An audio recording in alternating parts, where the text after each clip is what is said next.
Hello everyone. This is lesson 1, 8th class physics, బలం పీడనం. దీన్ని ఇంగ్లీష్లో ఫోర్స్ అండ్ ప్రెషర్ అంటారు. సో ఈ లెసన్లో ముఖ్యమైన పాయింట్స్ గురించి డిస్కస్ చేసుకుందాం. ఇది డిఎస్సికి టెట్కి రెండింటికి బాగా హెల్ప్ అవుతుంది. చూడండి, 7th క్లాస్లో వివిధ వస్తువులు ఎలా కదులుతాయో నేర్చుకుని ఉంటారు కదా. ఈ క్లాస్లో మనం బలం పీడనం గురించి మరికొన్ని కొత్త విషయాలు తెలుసుకుందాం. అసలు బలం అంటే ఏంటి? విజ్ఞాన శాస్త్రపరంగా ఒక వస్తువును నెట్టడం లేదా లాగడాన్ని బలం అంటారు. బలం వలన వస్తువులు చలనాన్ని పొందుతాయని చెప్పవచ్చు. వస్తువులపై బలం ఎప్పుడు పనిచేస్తుంది చూద్దాం రండి. ఇక్కడ చూడండి, ఈ బొమ్మల్లో ఇక్కడ కారు స్టేబుల్గా ఉంది, నిశ్చలంగా ఉన్న కారు. కింద పిక్చర్లో చూడండి, ఒక వ్యక్తి కారును నెడుతున్నాడు. కదల్చాలి అంటే ఆ వ్యక్తి దానిని నెట్టాలి, అప్పుడే అది కదులుతుంది. ఇక్కడ ఇద్దరు అమ్మాయిలు ఉన్నారు చూడండి. ఇద్దరు అమ్మాయిలు ఒకరినొకరు నెడుతున్నట్లుగా, మొదటి పిక్చర్లో ఒకరినొకరు నెడుతున్నట్లుగాను, రెండో పిక్చర్లో ఒకరినొకరు లాగుతున్నట్లుగాను ఉంది. ఇక్కడ కూడా ఎవరిని లాగుతున్నారు గమనించండి. పై ఉదాహరణ వల్ల కనీసం రెండు వస్తువుల మధ్య ప్రత్యక్ష చర్యల వలన బలం అనేది ఆచరణలోకి వస్తుంది.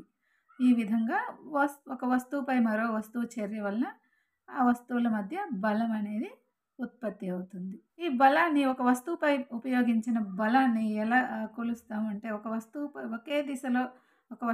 ఒకే దిశలో బలాన్ని ప్రయోగిస్తే, ఇక్కడ చూడండి, ఈ బాక్స్లో ఇద్దరు అబ్బాయిలు బలాన్ని ఒక బాక్స్పై ప్రయోగిస్తున్నారు.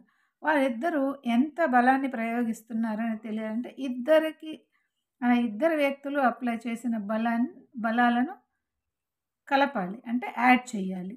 అదే నెక్స్ట్ పిక్చర్లో చూడండి, ఈ సెకండ్ పిక్చర్లో ఇద్దరు చెరొక వైపు నుంచి దాని మీద బలాన్ని ప్రయోగిస్తున్నారు.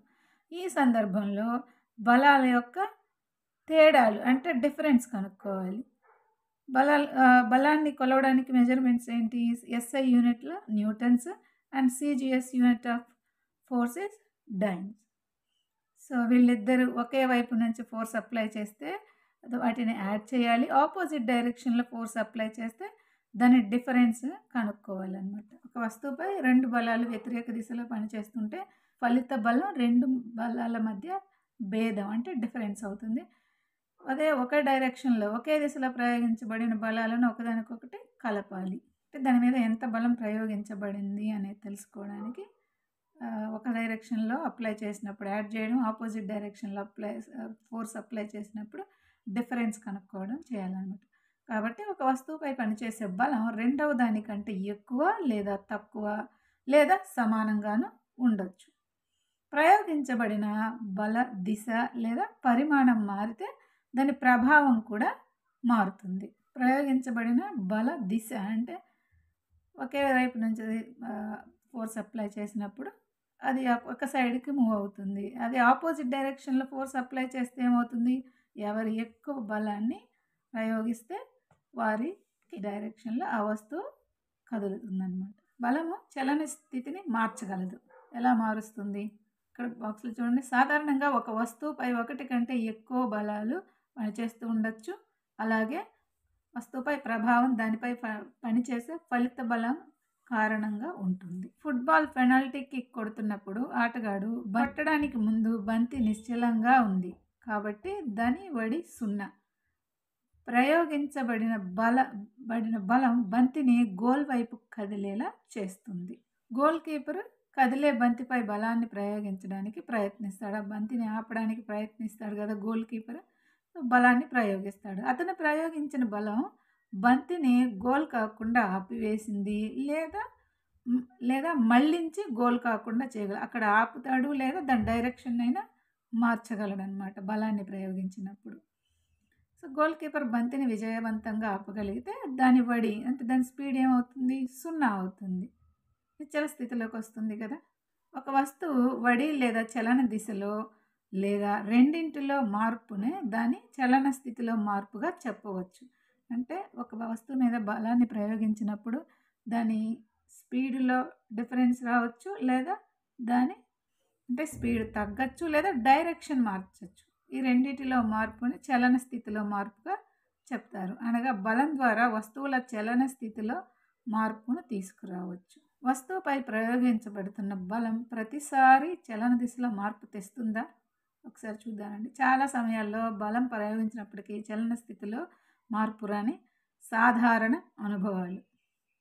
ఒక బరువైన పెట్టెను మీరు కదల్చలేకపోవచ్చు. అదేవిధంగా ఒక గోడను ఎంత నెట్టినా, ఎంత ప్రయత్నించినా దాని మీద మన బలం ఎలాంటి ప్రభావం చూపించదు. సో, ఇంతకుముందు డిస్కస్ చేసుకున్నాం కదా! బలం అనేది వస్తువు చలన స్థితిలో మార్పు తెస్తుంది అని. ఇది అన్ని సందర్భాల్లో పాసిబుల్ అవుతుందంటే కాదని చెప్పవచ్చు. చాలా బరువున్న పెట్టెను మనం కదల్చలేకపోవచ్చు ఎంత బలాన్ని ప్రయోగించినా.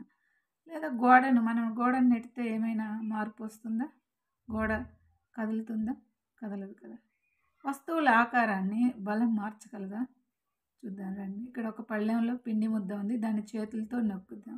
నొక్కినప్పుడు దాని ఆకారాన్ని మారుతుందా? అవును. పిండి ముద్ద మీద మనం బలాన్ని ప్రయోగించినప్పుడు దాని ఆకారం మారుతుంది. సైకిల్ సీటుకు అమర్చబడిన స్ప్రింగ్. సీటు పైన కూర్చోవడం వల్ల స్ప్రింగ్ ఏమవుతుంది? కొంచెం కిందకి వంగుతుంది.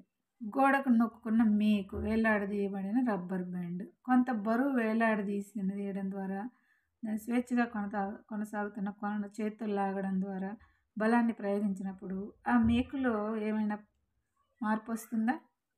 దీనిలో ఎలాంటి మార్పు రాదు. 2 ఇటుకల మధ్య ఉంచిన ఒక ప్లాస్టిక్ లేదా లోహపు స్కేలు.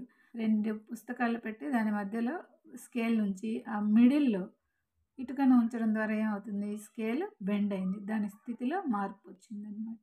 ఇక్కడ 4 సందర్భాల్లో బలాన్ని ప్రయోగించినప్పుడు ఆకారాల్లో వేటిలో మార్పు వచ్చింది? పిండిలో మార్పు వచ్చింది. సైకిల్ సీట్ యొక్క స్ప్రింగ్‌లో మార్పు వస్తుంది. ఇక్కడ గోడకి కొట్టిన మేకులో ఏమైనా మార్పు వస్తుందా? ఎటువంటి మార్పు రాదు. కానీ ఇక్కడ మధ్య 2 ఇటుకల మధ్య ఉంచిన ప్లాస్టిక్ స్కేలు, లోహపు స్కేల్, 2 ఇటుకల మధ్య ఉంచిన ప్లాస్టిక్ లేదా లోహపు స్కేల్ యొక్క స్థితిలో కూడా మార్పు వచ్చింది. బలం ప్రయోగించడం వల్ల వస్తువు తన ఆకృతిని మార్చుకుంటుంది. పై కృత్యాలను నిర్వహించినప్పుడు ఏమేమి విషయాలు తెలిసాయి? నిశ్చల స్థితిలో ఉన్న వస్తువులను బలం ప్రయోగించడం ద్వారా నిశ్చల స్థితిలో ఉన్న వస్తువులను కదిలేలా చేయొచ్చు. చలనంలో ఉన్న వస్తువు యొక్క వడిని మార్చవచ్చు. అంటే స్పీడ్ని తగ్గించవచ్చు లేదా పెంచవచ్చు. వస్తువుల చలన దిశను మార్చవచ్చు. అంటే ఒక వస్తువు మూవ్ అవుతున్నప్పుడు దాని డైరెక్షన్ని మార్చవచ్చు.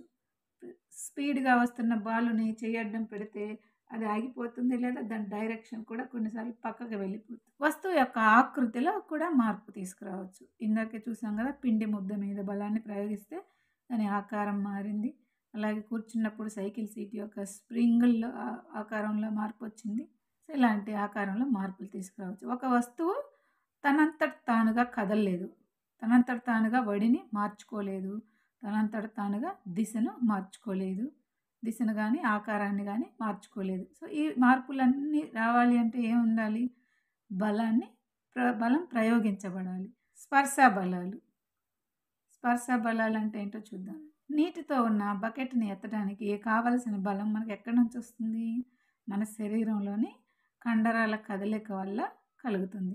కండరాల కదలిక వలన ఏర్పడే బలాన్నే కండర బలం అంటారు.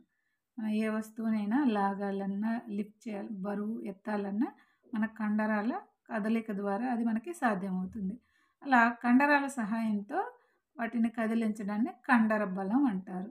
ఎద్దులు, గుర్రాలు, గాడిదలు, ఒంటెలు వంటి జంతువులు మనకి వివిధ పనులు చేయడానికి ఉపయోగపడతాయి కదా. ఈ పనులు చేయడానికి అవి ఆ జంతువులన్నీ కూడా వాటి కండర బలాన్ని ఉపయోగిస్తాయన్నమాట. వస్తువుతో ప్రత్యక్షంగా స్పర్శలో ఉన్నప్పుడు మాత్రమే కండర బలం ఉపయోగపడుతుంది. మనం ఖచ్చితంగా దాన్ని ముట్టుకొని డైరెక్ట్గా ముట్టుకోకుండా కండర బలాన్ని అనేది ఉపయోగించలేము. స్పర్శలో ఉన్నప్పుడు మాత్రమే కండర బలం ఉపయోగపడుతుంది. కాబట్టి దీన్నే స్పర్శ బలం అంటారు. దీన్నే ఇంగ్లీష్లో కాంటాక్ట్ ఫోర్స్ అంటారు. ఇంకా ఏమైనా స్పర్శ బలాలు ఉన్నాయా? చూద్దాం రండి. ఘర్షణ, కాంటాక్ట్, ఇంకా different type of contact force గురించి మాట్లాడుకుందాం. సైకిల్ తొక్కడం మానేసినప్పుడు అది క్రమంగా ఆగిపోతుంది. సైకిల్ తొక్కుతున్నప్పుడు స్పీడ్‌గా నడుస్తుంది. కానీ మనం తొక్కడం ఆపేస్తే ఏమవుతుంది? అది ఒకానొక సమయంలో ఆగిపోతుంది. అలాగే ఇంజిన్ ఆపేస్తే కారు లేదా స్కూటరు నిశ్చల స్థితికి వచ్చేస్తాయి. అది ముందుకు వెళ్ళడం లేదా వెనక్కి వెళ్ళడం మానేస్తుంది. అదేవిధంగా తెడ్డు వేయడం ఆపేస్తే పడవ కూడా నిశ్చల స్థితిలోకి వస్తుంది. ఈ పై ఉదాహరణలన్నింటిలో వస్తువుల చలన స్థితి మారడానికి కారణమైన బలమే ఘర్షణ బలం. ఘర్షణ బలం దీన్నే ఫ్రిక్షనల్ ఫోర్స్ అంటాం. బంతి అంటే బాల్ అనేది ఉపరితలానికి నేలకు మధ్య ఉండే ఘర్షణ బలం కదులుతున్న బంతిని నిశ్చల స్థితిలోకి తెస్తుంది. అదేవిధంగా తెడ్డు వేయడం ఆపినప్పుడు నీటికి పడవకి మధ్య ఉండే ఘర్షణ బలం వల్లనే ఆ పడవ ఆగిపోతుందన్నమాట. ఘర్షణ బలం ఎల్లప్పుడూ కూడా చలించే వస్తువులపై పనిచేస్తుంది. దీని దిశ ఎప్పుడు చలించే వస్తువుకు వ్యతిరేక దిశలో ఉంటుంది. అంటే మనం ముందుకు కదిపినప్పుడు ఘర్షణ బలం ఎదురుగా దానికి ఆపోజిట్ డైరెక్షన్లో ఉండడం వల్ల ఆ వస్తువు వేగం తగ్గడము లేదా ఆగిపోవడము జరుగుతుందన్నమాట. క్లాస్లో దండాయస్కాంతం గురించి నేర్చుకున్న దండాయస్కాంతం సజాతి విజాతి ధ్రువాలు వికర్షించుకుంటాయని. నెక్స్ట్ టాపిక్ స్పర్శించని బలాలు. ఇప్పటి వరకు స్పర్శించే బలాల గురించి మనం నేర్చుకున్నాం. స్పర్శించే బలాలు ఏంటి? కండర బలం, ఇంకా ఘర్షణ బలం, అంటే muscular force and frictional force. Next స్పర్శించని బలాలు. స్పర్శించని బలాలు అంటే ఏంటి చూద్దానండి. దండాయస్కాంతం సజాతి ధ్రువాలు వికర్షించుకుంటాయి. దండాయస్కాంత సజాతి ధ్రువాలు వికర్షించుకుంటాయని, విజాతి ధ్రువాలు ఆకర్షించుకుంటాయని మనం నేర్చుకున్నాం కదా. వస్తువుల మధ్య ఉండే ఆకర్షణ లేదా వికర్షణను లాగుట లేదా నెట్టుటకు మరో రూపంగా చెప్పవచ్చు. ఒక దండాయస్కాంతం ప్రయోగించే బలం స్పర్శించని బలానికి ఉదాహరణగా చెప్పవచ్చు. ఇనుప ముక్కపై అయస్కాంతం ప్రయోగించే బలం కూడా స్పర్శించని బలమే అవుతుంది. అంతే కదా. ఇనుప ముక్క అయస్కాంతానికి కొద్దిగా దూరంలో ఉంచినప్పుడు దాన్ని అది ఆకర్షిస్తుంది. కానీ అక్కడ ఎలాంటి కాంటాక్ట్ అనేది ఉండదు, కానీ అది ఆకర్షిస్తుంది కదా. నెక్స్ట్ స్థావర విద్యుత్ బలం. దీన్ని స్టాటిక్ ఫోర్స్ అంటారు. ఒక స్ట్రా తీసుకుని కాగితంతో రుద్దితే అది స్థావర విద్యుత్ ఆవేశంను పొందుతుందని చెప్పవచ్చు. ఇలాంటి స్ట్రా ఆవేశపూరితమైన ఒక వస్తువుకు ఉదాహరణగా చెప్పవచ్చు. ఒక ఆవేశపూరిత వస్తువు వేరొక ఆవేశపూరిత లేదా ఆవేశరహిత వస్తువుపై కలుగచేసే బలాన్ని స్థావర విద్యుత్ బలం అంటారు. దీన్ని ఇంగ్లీష్లో ఎలక్ట్రోస్టాటిక్ ఫోర్స్ అంటారు. ఇది రెండవ ఉదాహరణ అన్నమాట. ఎలక్ట్రోస్టాటిక్ ఫోర్స్, మ్యాగ్నెటిక్ ఫోర్స్, ఈ రెండు కూడా స్పర్శించని బలాలకు ఉదాహరణలు. గురుత్వాకర్షణ బలం. దీన్నే గ్రావిటేషనల్ ఫోర్స్ అంటారు. గురుత్వాకర్షణ బలం ఎలా పనిచేస్తుంది చూడండి. భూమి వస్తువులను లాగడం వల్ల అవి దాని వైపుకు పడతాయి. ఈ బలాన్ని గురుత్వాకర్షణ బలం లేదా గురుత్వాకర్షణ అంటాము. ఇది ఒక ఆకర్షణ బలం. గురుత్వాకర్షణ బలం అన్ని వస్తువులపైన పనిచేస్తుంది. మనకు తెలియకుండానే మనందరిపైన గురుత్వ బలం ఎల్లవేళలా ప్రయోగించబడుతూ ఉంటుంది. గురుత్వాకర్షణ బలం కారణంగానే నదిలో నీరు క్రిందకి ప్రవహిస్తూ ఉంటుంది. గురుత్వాకర్షణ అనేది కేవలం భూమికి మాత్రమే పరిమితమైంది కాదు. నిజానికి విశ్వంలోని ప్రతి వస్తువు, అది చిన్నదైనా పెద్దదైనా, ఇతర వస్తువులన్నిటిపైన బలాన్ని ప్రయోగిస్తుంది. ఈ బలాన్ని గురుత్వాకర్షణ బలం అంటారు. ప్రమాణ వైశాల్యం గల తలంపై పనిచేసే బలాన్నే పీడనం అంటారు. పీడనం అంటే ఏంటి? దీన్నే ప్రెషర్ అంటారు, తెలుగులో పీడనం అంటారు. గాలి పీడనాలలో తేడాలు, పీడనం గురించి తెలుసుకున్నామండి. దీన్నే ఇంగ్లీష్లో ప్రెషర్ అంటారు. గాలి పీడనాలలో తేడాలు ఈదురుగాలులు, తుఫానులకు కారణమవుతాయని మనం ఇంతకు ముందు తరగతుల్లో నేర్చుకున్నాం. బలానికి పీడనానికి మధ్య ఏమైనా సంబంధం ఉందా చూద్దాం రండి. ప్రమాణ వైశాల్యం గల తలంపై పనిచేసే బలాన్నే పీడనం అంటారు. పీడనం ఈజ్ ఈక్వల్ టు బలం బై అది ప్రయోగించబడే వైశాల్యం. ఈ దశలో మనం పీడనాన్ని లెక్కించాల్సిన ఉపరితలానికి లంబంగా పనిచేసే బలాలను మాత్రమే పరిగణలోకి తీసుకుంటాం. అంటే మనం బలాన్ని ప్రయోగించినప్పుడు ఎంత ఏరియా పైన ఆ బలాన్ని ప్రయోగిస్తామని దాన్ని కన్సిడర్ చేస్తామన్నమాట. ఇప్పుడు ఒక చిన్న ఎగ్జాంపుల్ చూడండి, ఫర్ బెటర్ అండర్స్టాండింగ్. భారీగా బరువులు మోయాల్సి వచ్చినప్పుడు కూలీలు తన తలపై గుండ్రంగా చుట్టిన గుడ్డను ఎందుకు పెట్టుకుంటారు? ఇలా చేయడం వల్ల వారి తలతో బరువుకు ఉన్న స్పర్శ వైశాల్యాన్ని పెంచగలుగుతారు. అందువల్ల వారి తలపై పీడనం తగ్గుతుంది. వారికి బరువులను మోయడం సులువవుతుంది. అంటే స్పర్శ బలం ఏరియా పెరిగినప్పుడు పీడనం తగ్గుతుంది అన్నమాట. స్పర్శ బలాన్ని ప్రయోగించే ఆ ఏరియా తగ్గితే ప్రెషర్ అనేది పెరుగుతుంది, పీడనం అనేది పెరుగుతుంది. ఒక తలంపై ప్రయోగించబడిన సమాన బలానికి వైశాల్యం తగ్గితే పీడనం పెరుగుతుంది, ఆ వైశాల్యం పెరిగితేనేమో పీడనం తగ్గుతుంది. ఇలాగే కూలి ఆ వైశాల్యాన్ని పెంచి దాని పీడనాన్ని తగ్గించుకోవడానికి వాళ్ళ తల మీద ఆ గుడ్డ చుట్టుకుని ఎక్కువ ఏరియా ఆ తలాన్ని పెద్దదిగా చేసి బరువులను మోస్తుంటారన్నమాట. ద్రవాలు పాత్ర గోడలపై పీడనాన్ని కలిగిస్తాయి అని మీరు చెప్పగలరా? మనం ద్రవాలని వాటర్ పోసినప్పుడు ఆ వాటర్ ఆ బాటిల్ యొక్క గోడల పైన అంటే దాని అంచుల పైన పీడనాన్ని కలిగిస్తాయా? ప్రెషర్ ఉంటుందా? సైకిల్ ట్యూబ్ పంక్చర్ అయినప్పుడు దానిలో ఏమవుతుంది? గాలి నిండిన బుడగ లేదా ట్యూబ్ లోపల గోడలపై గాలి పీడనాన్ని కలిగిస్తుంది. కాబట్టి వాయువులకు కూడా వాటి పాత్రల గోడలపై పీడనాన్ని కలుగచేస్తాయి. నీరు కూడా ఆ పాత్ర యొక్క అంచులపైన తప్పకుండా పీడనాన్ని కలుగచేస్తుంది. వాయువు కూడా వాటి పాత్ర గోడలపై పీడనాన్ని కలుగజేస్తాయి. నీరు కూడా వాటి పాత్రల యొక్క గోడలపై పీడనాన్ని కలుగజేస్తుంది. మన చుట్టూ గాలి ఉందని మనకు తెలుసు కదా. ఇలా విస్తరించి ఉన్న గాలినే వాతావరణం అంటారు. వాతావరణం భూమి ఉపరితలం నుండి అనేక కిలోమీటర్ల ఎత్తున వ్యాపించి ఉంటుంది. ఈ గాలి వల్ల కలిగే పీడనాన్ని వాతావరణ పీడనం అంటారు. అట్మాస్ఫిరిక్ ప్రెషర్ అంటారు. ఇక్కడ చూడండి, ప్రమాణ వైశాల్యం గల స్థూపాకార పాత్రలోని గాలిపై పనిచేసే గురుత్వాకర్షణ బలమే వాతావరణ పీడనం. ఇక్కడ ఒక చిన్న యాక్టివిటీ ఉంది చూడండి.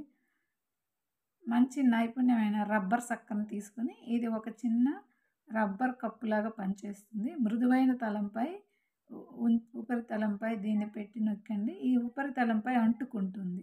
దానిని ఉపరితలం నుండి తీయడానికి ప్రయత్నిస్తే అది కొంచెం గట్టిగా ఉంటుందన్నమాట. ఈ సక్కను నొక్కినప్పుడు దాని కప్పు ఉపరితలం మధ్య ఉన్న చాలా గాలి బయటకు పోతుంది. వాతావరణ పీడనం దానిపై పనిచేయడం వల్ల సక్కర్ ఉపరితలంపై అంటుకుంటుంది. ఉపరితలంపై అంటుకున్నప్పుడు సక్కర్ను ఉపరితలం నుంచి లాగాలంటే కొంచెం ఎక్కువ ఫోర్స్ అప్లై చేయాలన్నమాట. సో ఈ ప్రయోగించబడిన బలం వాతావరణ పీడనం కంటే ఎక్కువగా ఉండాలి. లాగడం ఏ మనిషికి మీకు వాతావరణ పీడనం ఎంత అధికంగా ఉంటుందో తెలుస్తుంది కదా. ఒక్కొక్కసారి అట్మాస్ఫియరిక్ ప్రెషర్ అనేది చాలా ఎక్కువగా ఉంటుంది. దాన్ని ఎలా క్యాలిక్యులేట్ చేస్తారో చూడండి. ఇక్కడ ఒక చిన్న క్వశ్చన్ ఇచ్చారు చూడండి. ఈ బోజు నా తల వైశాల్యం 15 సెంటీమీటర్లు x 15 సెంటీమీటర్లు ఉంటే నా తలపై గాలి ఎంత బలాన్ని ప్రయోగిస్తుంది అని అడుగుతున్నారు. 15 x 15 సెంటీమీటర్ స్క్వేర్ వైశాల్యం ఉన్న వాతావరణం అంత ఎత్తున గాలి స్తంభం వల్ల కలిగే బలం 225 kg లేదా 2250 న్యూటన్స్. ద్రవ్యరాశి గల వస్తువుపై పనిచేసే గురుత్వ బలానికి దాదాపుగా సమానం. ఈ గురుత్వాకర్షణ బలం వల్ల మనం నలిగిపోకుండా ఉండడానికి కారణం ఏంటంటే మన శరీరంలో కూడా పీడనం వాతావరణ పీడనంతో సమానంగా ఉండి బయట నుంచి వచ్చే పీడనాన్ని సమతుల్యం చేస్తుంది. సో మన శరీరంలో కూడా పీడనం అనేది ఉంది. ఈ వాతావరణ పీడనానికి సమానమైన పీడనం మన శరీరంలో ఉండడం వల్లే అట్మాస్ఫియరిక్ ప్రెషర్ అనేది మనకి తెలియడం. 17వ శతాబ్దానికి చెందిన వోల్టో వాన్ గైరెక్ అనే జర్మన్ శాస్త్రవేత్త పాత్ర నుండి గాలిని బయటకు తీసే పంపును కనిపెట్టాడు.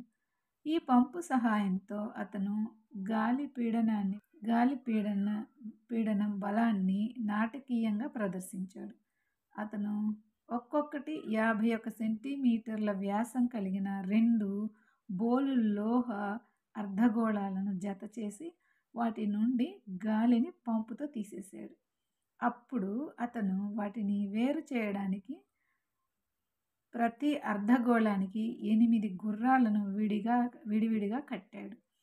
వాయుపీడనం అధిక బలం వల్ల అర్ధగోళాలు వేరు కాలేదు. లోపలున్న గాలిని తీసేసి 2 అర్ధగోళాలను అతికించి ఇటు 8 గుర్రాలను అటు 8 గుర్రాలను కట్టినా కూడా అవి ఈ అట్మాస్ఫియర్ ప్రెషర్ వల్ల అవి విడిపోలేదట. సో ఈ లెసన్లో మనం ఏమేమి నేర్చుకుందాం? బలం అనేది నెట్టడం లేదా లాగడం అవుతుంది.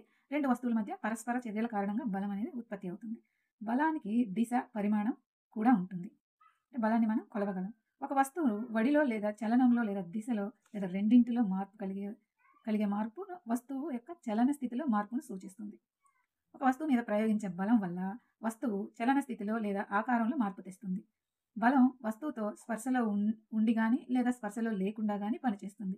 మనం చెప్పుకున్నాం కదా, స్పర్శ బలాలకు ఉదాహరణ ఏంటి? మస్క్యులర్ ఫోర్స్, ఇంకా ఫ్రిక్షనల్ ఫోర్స్. స్పర్శలో లేని బలానికి ఉదాహరణ electrostatic force and magnetic force. ప్రమాణ వైశాల్యం ప్రయోగించబడే బలాన్ని పీడనం అంటారు. ద్రవాలు, వాయువులు అవి ఉండే పాత్ర గోడల మీద పీడనాన్ని కలుగచేస్తాయి. మన చుట్టూ ఉండే గాలి వల్ల కలిగే పీడనాన్ని వాతావరణ పీడనం అంటారు. These are the important points. ఇవే ఈ లెసన్లో మనం నేర్చుకున్న ముఖ్యమైన పాయింట్స్. ఇక్కడ కొన్ని ఖాళీలు ఇచ్చారు, బ్లాంక్స్ ఇచ్చారు చూడండి. బావి నుండి నీరు తోడుతున్నప్పుడు మనం తాడును ఏం చేస్తాం? లాగుతాం. ఆవేశపూరిత వస్తువులు ఆవేశరహిత వస్తువులను తన వైపు ఏం చేస్తుంది? ఆవేశపూరిత వస్తువు ఆవేశరహిత వస్తువు తన వైపుకు ఆకర్షిస్తుంది. బరువుతో ఉన్న ట్రాలీని కదల్చడానికి దానిని మనం లాగుతాం లేదా నెడతాం, బలాన్ని ప్రయోగిస్తాం. దండాయస్కాంత ఉత్తర ధ్రువం వేరొక దండాయస్కాంత ఉత్తర ధ్రువాన్ని ఆకర్షిస్తుందా, వికర్షిస్తుందా? ఉత్తర ధ్రువం వేరొక దండాయస్కాంత ఉత్తర ధ్రువాన్ని వికర్షిస్తుంది, అంటే రిపల్స్ అవుతాయన్నమాట. విలుకారిణి తన లక్ష్యం గురి చూస్తూ విల్లుని ఎక్కుపెట్టింది. అప్పుడు ఆమె బాణాన్ని విడిచిపెట్టింది. అది లక్ష్యం వైపు కదలడం ప్రారంభిస్తుంది. ఈ సమాచారం ఆధారంగా కింది ఖాళీలను పూరించండి. విలుకారిణి బలాన్ని ఉపయోగించి విల్లును సాగదీసినప్పుడు దాని డాష్లో మార్పు వస్తుంది, దాని ఆకారంలో మార్పు వస్తుంది. విలుకారిణి విల్లును సాగదీయడానికి ఉపయోగించే బలం ఏ రకానికి చెందింది? కాంటాక్ట్ ఫోర్సా, నాన్ కాంటాక్ట్ ఫోర్సా? Contact force. అండ్ కాంటాక్ట్ ఫోర్స్లో స్పెసిఫిక్గా మస్క్యులర్ ఫోర్స్ అంటే కండర బలం. బాణం చలన స్థితికి కారణం అయ్యే బలం మస్క్యులర్ ఫోర్స్, కండర బలానికి ఉదాహరణ. లాస్ట్ వన్, సంధించిన బాణం దాని లక్ష్యం వైపు కదులుతున్నప్పుడు దాని మీద పనిచేసే బలాలు ఏంటవి? గ్రావిటేషనల్ ఫోర్స్, ఇంకా ఎయిర్ యొక్క ఫ్రిక్షనల్ ఫోర్స్ అంటే గురుత్వాకర్షణ బలం, ఇంకా గాలి వల్ల ఘర్షణ బలం. సో ఇక్కడ కొన్ని క్వశ్చన్స్ ఉన్నాయి. కింద పేర్కొనబడిన సందర్భాల్లో ప్రయోగించే కారకం, ప్రయోగించబడే వస్తువు పేర్కొనండి. ప్రతి సందర్భంలో బలం ఫలితాన్ని తెలపండి. ఇలాంటివన్నీ లెసన్ మళ్ళీ ఒకసారి విన్న తర్వాత వీటికి ఆన్సర్ చేసే ప్రయత్నం చేయండి. ఇదండి ఈ లెసన్లోని ముఖ్యమైన సమాచారం. మీకు ఈ లెసన్ యూస్ఫుల్గా అనిపిస్తే లైక్ చేయండి. మరిన్ని వీడియోల కోసం సబ్స్క్రైబ్ చేయండి. Thank you.